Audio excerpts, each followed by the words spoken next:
Bry's Comics. What do you get when you combine one of the hottest comic book cover artists in the industry today with one of the hottest comic book writers in the industry today? Well, you get boom! That is right, folks. The latest Bry's Comics exclusive is live now at bryscomics.com. World Tree #1 from writer James Tynion. Cover art by Tyler Kirkham. The first appearance of Fear and the first appearance of Gabriel. A really exciting new series that I can't wait to see from James Tynion. Limited to 100 numbered copies by CGC. The way it works is the entire print run is sent to CGC. CGC will pick 100 9.8 or better copies. I did confirm that 9.9s and 10s are a possibility. I said, hey, go ahead, feel free to pick some 9.9s or 10s, and they will encapsulate 100 copies at 9.8 or better and label it on the label the number of 100. We also have a special printing of Something is Killing the Children #21, the Bry's Comics edition. This is a full foil edition by Zoo Orzu, limited to 75 copies. The same thing on this one. All the copies are going to be sent directly to CGC. They will pre-screen and pick 75 9.8s or better, encapsulate them, and destroy the rest of the print run, creating some really awesome rare collectibles. Super excited to this. And the Something is Killing Children 21 is going to come with a free virgin raw copy. I'm down to 20 copies after this offering of the first appearance of Gabby and Something's Killing the Children 21. Pre-sales are live now at bryscomics.com. I'm reporting to you live here from the brick and mortar in Paradise, California. We had a ton of books that we needed to get out, and I also wanted to be here to receive this bad boy, Amazing Fantasy #15 and a 2.5 restored label. I'll put a better picture of it here up on the screen, and I'll set this down gently so I don't have to be so nervous about holding such a valuable book. In this video, we're going to talk about, is now a good time to buy Amazing Fantasy 15 or any grail for that matter, and then we're going to talk about this particular book, why I bought this book and paid such a high price for a restored copy, and we're going to go over the actual defects of this book because this book has not been pressed or cleaned, and we're going to compare those defects to the information that's provided here in this book, the official CGC guide to grading comics, and talk about how removing or improving some of the defects would affect the grade, which ones can't be improved or removed. In this whole process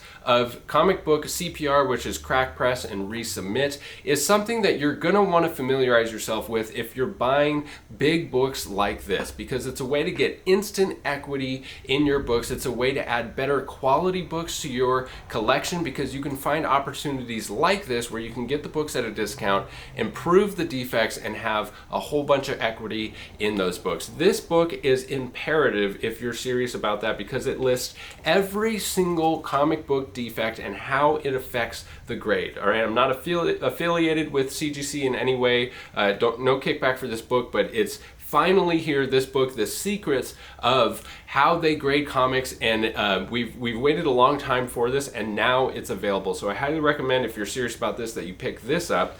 And we'll go over some of the information in that book here today so you can see this whole process. So before we get any further though, this book is available for sale. I'm going to offer it for $21,000 cash or $25,000 in trade. And I already have an offer on the table for $25,000 in trade, but I want to see if I can get some slightly more desirable books, so I'm opening that up. If it doesn't work out for this book, I have a boatload of new grails coming in, big boy books between $10,000 and $50,000 that will be available for trade. So if that's something that interests you, if you want to consolidate, downsize your collection from lesser valued books into one mega key, you might want to get your books in a list ready to go for when these books come in the next week or two. I'm going to post them on Instagram first, and you can see the trade valuations and everything there. I prefer like an Excel spreadsheet or a Google sheet. You email that to me and I'll look up the values and we'll see if we can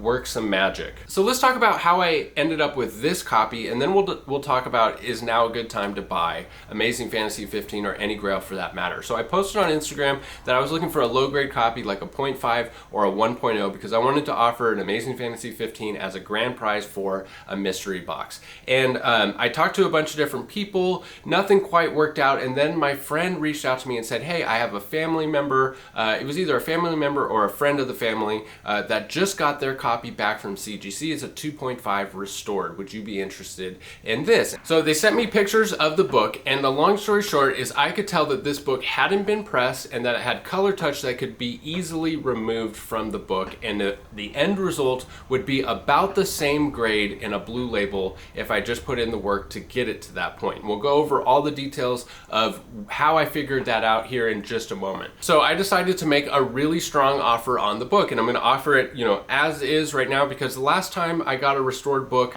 and I just sent it in to have the restoration removed, a lot of people messaged me and said, hey, I would have bought that as is. I don't care that there's a little bit of color touch on the cover. So I thought, first, I'm just going to offer it as is. If I don't get any takers, I'll go through the process of getting it pressed, cleaned, restoration removed, and get the book back, and then, likely we'll offer it for an even higher price because it'll be a regular blue label copy of this book. So I was able to work out a deal with the seller, and then I gave my friend who referred the book to me a $500 referral fee, which I think was totally fair. Essentially, it was a warm handoff. He, introduced me to the person, texted me his phone number, and we handled the rest between us. So I think $500 was a fair offer for the referral fee. He was happy with that. If there was more work that was involved, I definitely would have paid him more, in cases where they have to go actually check out a collection, if it's a whole bunch of books that they're digging through long boxes, if they're helping ship it, the referral fee is going to be higher. But I always do offer a referral fee if you're out there in the wild and you come across something that you can't pick up yourself. If you connect me with that seller and we make some magic happen, it could be an easy way for you to pick up a referral fee. So the funny story about this is the gentleman that I bought it from, awesome dude, really enjoyed talking to this guy and working with this guy, and he said that there is no way that there's color touch on this book, that he's had this book since 1969, and there's just no way that they put color touch on it back then. He fought CGC tooth and nail about the color touch and ultimately lost, and so he has the restored copy. And the funny thing about it is, you can see the color touch clear as day. So what's funny about it to me is that this is the second copy of Amazing Fantasy 15, both from gentlemen about the same age, and they both had the exact same story. They both said they've had this book, this one is from 1969, the other one that I got was from the early 80s, and they both said, so there's no way there's color touch on it. It's not like they were doing color touch back then. Well, evidently they were doing color touch back then, because both copies had color touch on the cover. And the thing of it is that Amazing Fantasy has been a grail for so long that it's so prevalent for them to be restored, because there was a long period of time where restoration was actually desired in these mega grails. They would advertise the books as, it's already restored, so you don't have to pay that extra fee to do that. People paid money to have their books restored because it was desirable back then. Well, now it is completely flip-flopped, as most of you know, and restoration takes a huge hit to the value of the book. In fact, now we spend a lot of money to have the restoration removed from the book. So now let's talk about, is now a good time to buy Amazing Fantasy 15, and then we'll jump into the actual defects of this book and discuss the process of restoration removal and improving the defects of this book.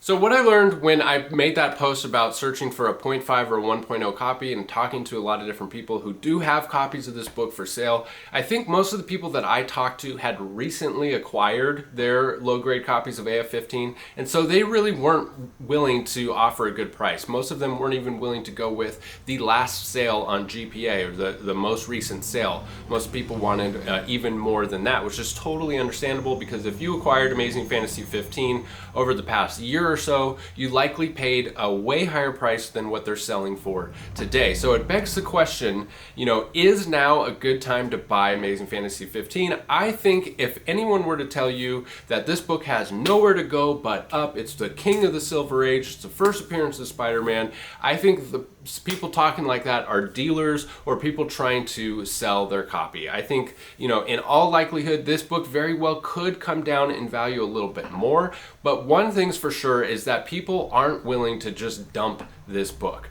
So at this point where the market is, any decreases in price are going to be gradual, in my opinion. So are we at the bottom? Is this as low as Amazing Fantasy is going to go?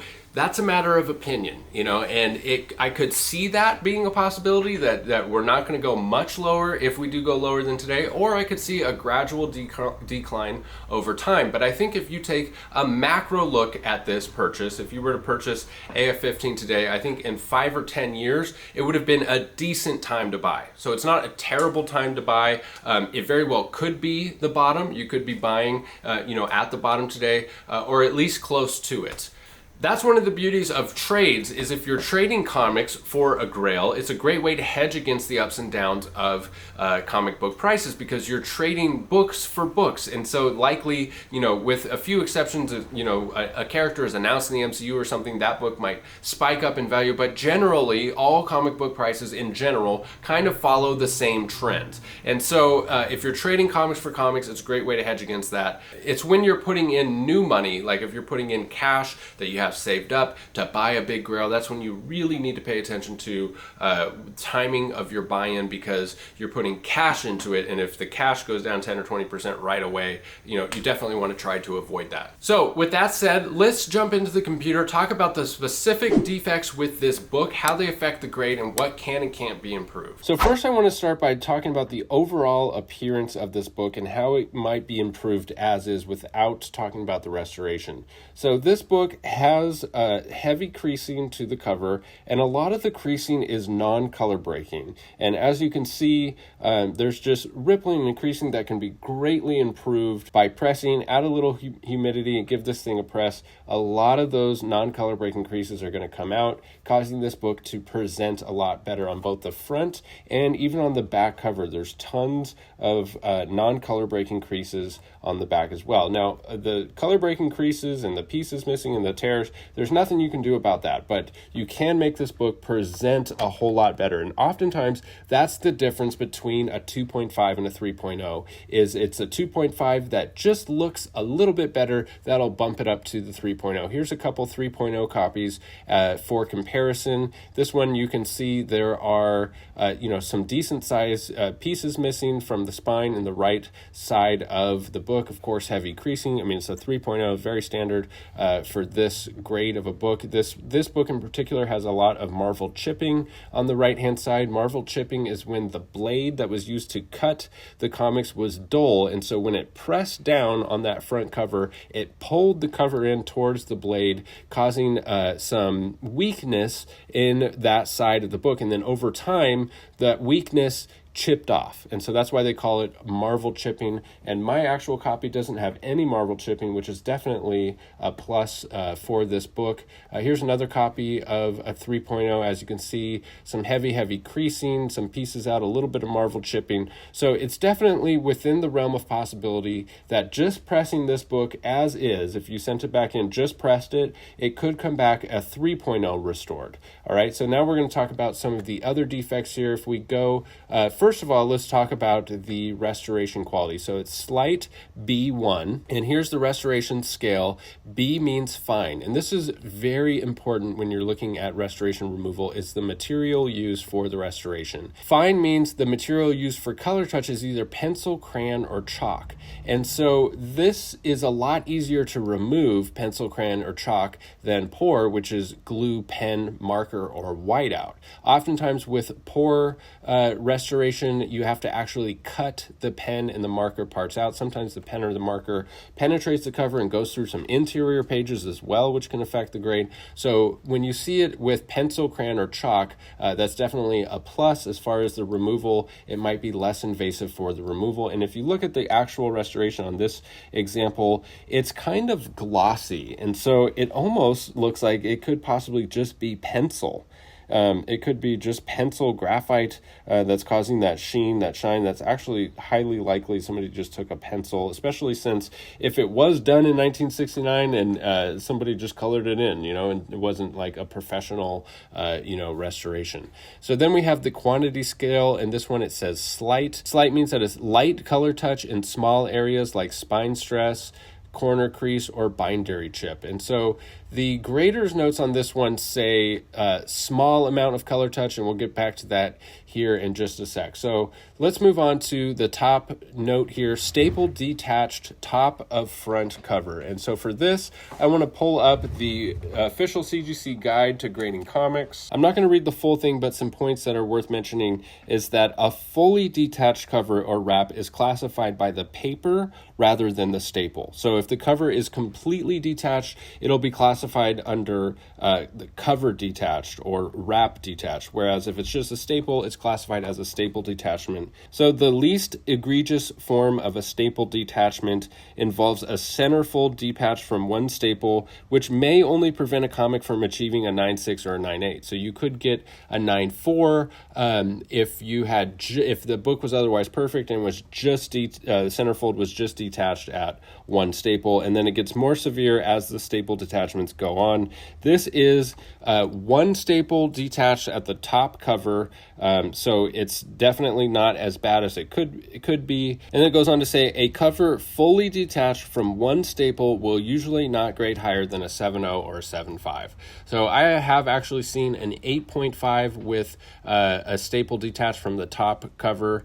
The book was otherwise absolutely perfect, and it came back an 8.5 with the top staple detached. So as you can see, you can still grade pretty high with a staple detachment, and when you're in the 2.5 range, I'm not sure that it's going to affect the grade too much to have just one staple detached. If it were fully detached, that's a different story when you add up all of the rest of the defects. That could definitely be a much more limiting factor. If this video has been at all helpful to you, please consider hitting subscribe if you're not already subscribed. We have a brand new giveaway for this month. If you subscribe, comment, and like, you're entered to win this slab. And if you head over to brycecomics.com and sign up for the newsletter over there, you're entered to win another free slab each and every month. It's also where I send out first access to new collections that come through the shop, first access to mystery boxes. I have some really exciting mystery boxes on the way. And don't forget to follow me over on Whatnot, link down in the description for $15 towards your first purchase. I have a show tomorrow if you're watching this the day it come out,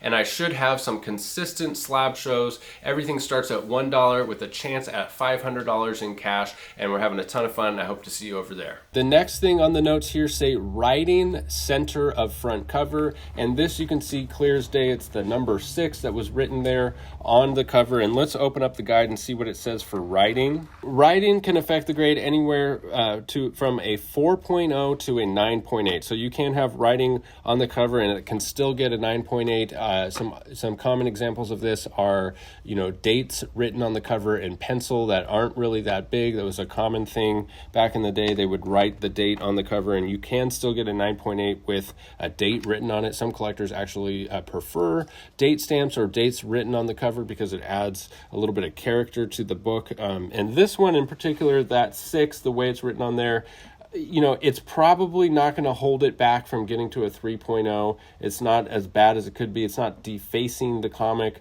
but it's certainly not just a very light, date stamp or date writing. It's somewhere in between that. Heavy creasing to cover. Now this is talking about both the color breaking creasing and the non-color breaking creasing. So some of this can be improved. The non-color breaking creasing can definitely be flattened out, definitely adding to the presentability of this book, but obviously there's nothing you can do about color breaking creasing. So this is definitely one thing that can be improved, but not completely eliminated. Light staining to cover. So if we open up the guide, So if we open up the guide and look at stain, you can see that it ranges anywhere from a 1.0 to a 9.8 with staining. So if it was super light staining, you can still get that 9.8. And if it's heavy staining, you might max out at a 1.0. This is something that is very, very open to interpretation. It depends on the book. There's all different types of stains. And so I can't even see what they're referring to in this. I don't doubt that it's there, but it's something that you'd have to evaluate when you cracked it out of the case. Now, stains can sometimes, very rarely, be removed with dry cleaning, but usually it would take some kind of wet cleaning, and wet cleaning would be further restoration to the book. So dry cleaning is allowed. It is not considered restoration, but it only works on very, very few stains. Wet cleaning is anything like using hydrogen peroxide or chemicals, adding chemicals, including hydrogen peroxide, to a cover of a comic book, if detected by CGC, will result in it getting either a restored or a conserved grade, which would drastically reduce the value of the book, and it cannot be removed. So you definitely do not want to mess at all with cover cleaning using chemicals. You can clean the book with dry cleaning methods, and some stains can be removed with that, and it's not considered restoration. So this is something that would have to be evaluated when it was cracked out of the book. The next note says moderate wear, spine breaks color. As you can see on the spine there is nothing you can do about that. That is color breaking, wear to the spine, and it is what it is. The next note says multiple scuff, left center of front cover. Now this is very interesting because this is also where the color touch is. So you can see there the scuffing on the gentleman that Spider-Man is carrying, and you can also see the next note, small amount of color touch on left center front cover. They both say scuff, left center front cover, color touch, left center front cover. So it's talking about the same thing. There's a scuff. Someone tried to cover it up with either pencil or crayon. And this is something that absolutely can be removed. Now, it's interesting that it's already noted on the cover. So it says scuffing on the cover. So the restoration didn't, improve the book at all. It actually is still considered a defect because it's just a scuff that's been covered up that you can still see. So when you remove the color touch, it shouldn't affect the grade too much depending on how they remove it. If they're able to scrape it off, it'll still just be a scuff. If they have to actually cut it out of the cover, then it's going to be a more severe scuff. It's going to be a more severe defect and might affect the grade a little bit. So when you remove this, I think it will likely maintain a 2.5. At the worst case scenario, it comes back at 2.0. But I think if you improve the heavy creasing, the non-color breaking heavy creasing, and remove that, I think the end result would be still a 2.5 blue label. The 2.5 range is kind of a broad range, and adding, a little bit more severe of scuffing to that while improving the rest of the book, I think it would stay in that range. Next, we have staple tears on the cover. There's nothing you can do about staple tears. There's nothing you can do about tears to cover. Now, in tears, they're referring to just all around the edges. There's little tears that go into the book. And then wear all corners of cover. There's nothing that can be done about wear to all corners of cover. So, all in all, at the end of the day, I think that this book can be improved with a press for the non-color breaking creases, and I think that it might be a more severe defect added to the book to remove the color touch, but I think the end result would be a 2.5 blue label. Worst case scenario, a 2.0 blue label. It certainly won't get any less than a 2.0. So that's it for this video, you guys. I hope you enjoyed it. I certainly did. I can't thank you guys enough for coming along with me on this journey. This is my dream job. I'm having an absolute blast. Anytime, an Amazing Fantasy 15 come through the shop, it's just incredible. And I can't thank you guys enough for helping support me along the way. I used to think that Amazing Spider-Man 1, for whatever reason, the last two times I've had Amazing Spider-Man 1 come through the shop, it hit a little different than the time that I had Amazing Fantasy 15. But now that I have Amazing Fantasy 15, again, I'm looking at this and it's doing something for me. It's definitely on my short list of books to acquire. Don't forget, I'm offering incredibly high prices for grail books like this. Books like $10,000, $20,000, $50,000. I can pay some really competitive prices because of the stability in the market. I can offer them for trade and make my margin that way. For regular collections, I'm still offering 60 to 70% of fair market value. Contact info down below if that's something that interests you. Thank you as always for sticking with me to the end of the video, and we'll catch you in the next one. Bye. Bry's Comics.